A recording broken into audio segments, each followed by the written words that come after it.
Well, hello again. Um, we're only a couple weeks away from the end of the semester, and I'm working on the final, and I'm working on some extra credit, a way for you to earn some extra credit. Um, I haven't got that finished yet, but as I do, I will put it on the announcements.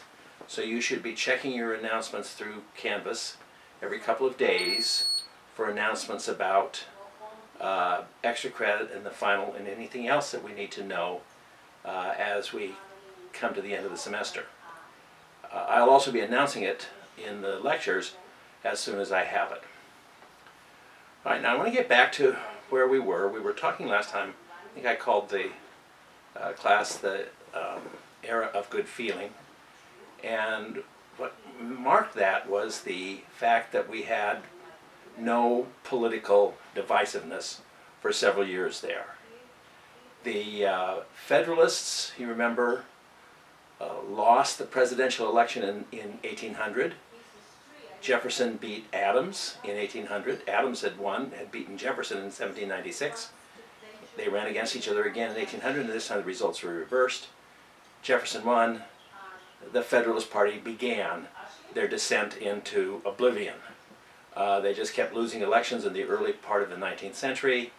They had a brief revival as part of their opposition to the War of 1812. That was a popular thing, and so the Federalist Party had a brief kind of upshot in the years around 1812, but then they went into the Hartford Convention, and that was seen like unpatriotic, anti-American activity while we were in the middle of a war. It was very unpopular. That doomed the Federalist Party. And as I think I mentioned to you, they still did run a candidate in 1816. The party still had some sort of a leftover, but as of 1820, there was no Federalist candidate. For all intents and purposes, President Monroe was re-elected in 1820 unanimously. But there's one little kind of exception to that I want to talk about today. And it's something that I've mentioned in these classes as an issue that we have to get back to and find out what's going on with that. And that's the Supreme Court, the judicial branch. As I said, John Adams lost the election of 1800, but in his last few weeks in office, in early 1801, the inauguration didn't take place until March 4th, 1801, and in those early part of 1801, he made a number of appointments to federal judges. And among the appointments that he made was the Chief Justice. And we'd had a couple of Chief Justices, starting with John Jay as our first Chief Justice, but as I told you, they didn't really know what they were doing. The whole role of the court was not clear. It was still a little bit ambiguous. And then in 1801, President Adams appointed a man named John Marshall as the Chief Justice of the United States Supreme Court. And Marshall served on the court until his death in 1833. He's our longest serving Chief Justice in the history of the Supreme Court. We've had a couple of Associate Justices who served longer, but it turns out that Marshall was not only an early Chief Justice, but has remained to this day the longest serving one. He served for over 30 years as Chief Justice. John Marshall was actually a cousin of Thomas Jefferson. They were both from Virginia, and they were related. But interesting, Jefferson, of course, is sort of the leader of the Republican Party. John Marshall was a hardcore Federalist. He's the opposite of his cousin. And in his work as Chief Justice, which lasted well until the 1830s, he continued to press for what was essentially a Federalist view of the Constitution and the question that I've been stressing here, whether we're a single nation or a federation of states. So although the Federalist Party itself disappeared, it stayed in place in a sense through the fact that the Chief Justice continued on as a Federalist. There's no Federalist Party, but the Chief Justice was an old line, hardcore Federalist in the classic Hamiltonian Federalist position. So I'm going to look at some of the decisions of John Marshall, and now we're going to find that the role of the Supreme Court got defined. Marshall defined where the court would fit in our whole constitutional system. Something that had been a little bit vague in the early years. It was clearly there. Madison and Hamilton in the Federalist Papers clearly understood what they wanted the Supreme Court to do, but they didn't necessarily, those ideas didn't necessarily catch on, and other people weren't aware of them, including our first couple of Chief Justices. But John Marshall did. So I'm going to mention three of his main decisions, starting with one of his first decisions, and this is the key one. The decision was named Marbury versus Madison. I'll put all of those on your announcements page with the terms. Marbury versus Madison, decided in 1802, shortly after he became Chief Justice. It's a complicated case, and it's kind of interesting, and it maybe would help you to understand the details. I don't want to spend too much time on it because I'm trying to move on here, and I don't have very much time left for the semester, and I've got a lot to cover. So I don't want to spend a lot of time on it, but an issue was that Marbury had been also appointed as a judge in that last-minute flurry by Adams. But whereas John Marshall was the Chief Justice, as the sort of the top justice of the whole federal judicial branch, William Marbury was like a justice of the peace for Washington, D.C., which is like the bottom of the federal judicial hierarchy. And in the last-minute rush, with all of those judges being appointed by President Adams and approved by the Federalist Senate, the Federalists still had control of the Senate, and so they were approving all of these judges. If you understand how it works, the federal judges are appointed by the President with the approval of the Senate, and there was a big rush to get all of those judges into office in time. And in the rush, Marbury's position kind of got lost in the shuffle because it was such a minor one. He was appointed by President Adams, and the Senate approved his appointment, so he was done. All that remained was a sort of last-minute kind of formality, and it's strictly a formality. He has to be granted his official commission to act as a federal judge. It's a formal document that has to be done. It's a technicality, it's a formality, but it has to be done. And the Secretary of State is the designated officer to deliver the commission to the judge, and then it becomes official. And in the rush, the Secretary of State for President Adams didn't get Marbury's commission delivered to him. There was too many other things to do, and time ran out. So now the new Secretary of State comes in under Jefferson, and that's James Madison. James Madison was his first Secretary of State. And Madison refused to deliver the commission. He's a Republican. Marbury is a Federalist. He doesn't want a Federalist judge, so he simply would not deliver the commission. So Marbury sued him, and the case became known as Marbury versus Madison.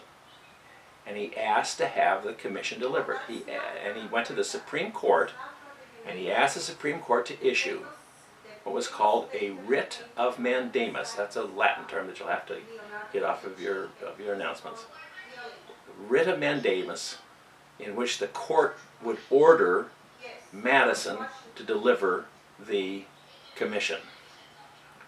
And so he went to the Supreme Court and asked the court to issue such a writ in order for him to become officially designated as a judge. Now remember, he'd been appointed by President Adams, that was official, and he'd been approved by the Senate. That's the key thing. The Senate had approved his appointment. It's just this formality. So Marshall then made a decision in the case of Marbury versus Madison, and he went through it sort of step by step. He said, is Marbury entitled to become a judge? And the answer is yes. The Constitution had been complied with. The President had made the appointment. The Senate approved it. It's a done deal. So he is entitled to become a judge. Can Madison stop him from getting his commission? And the answer is no. Madison can't just overrule the President and the Senate because he doesn't like them politically. He has to deliver it. And he's not doing it. So then the next question is, in that case, does Marbury have the right to go to the court to get justice, to get what's entitled to what he's entitled to?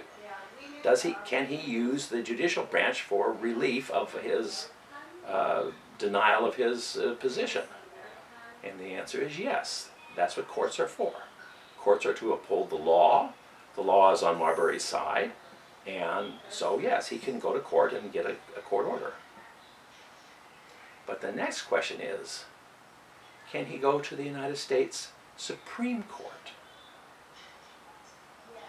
The Constitution says that the Supreme Court is an appellate court only, except in cases of treason or something. But the way the court system works and the way the Constitution works, you have to go to a lower court, a district court, and try to get your justice there. If they turn you down, then you can appeal it to the Supreme Court. But the Supreme Court can only hear cases on appeal. In 1789, Congress had passed the Judicial Act, which set up the Supreme Court and all of the courts in the country and arranged for district courts and so forth. And it had allowed the Supreme Court to issue writs of mandamus. That's an act of Congress. The Supreme Court can issue a writ of mandamus. Marshall looked at this and said, wait a minute. The Judicial Act says that Marbury can get a writ of mandamus from the Supreme Court, but the Constitution says the Supreme Court can only hear cases on appeal. It cannot be what is known as a court of original jurisdiction. So basically what it was saying, Marbury has to go back to a district court, and if they turn him down, then he can come back to us on appeal. But he can't start with us. And because the Judicial Act of 1789 contradicts the Constitution, then Marshall says the Judicial Act of 1789 is unconstitutional. And what he said was that the Supreme Court has the power to declare an act of Congress unconstitutional. And of course that was a very unpopular decision.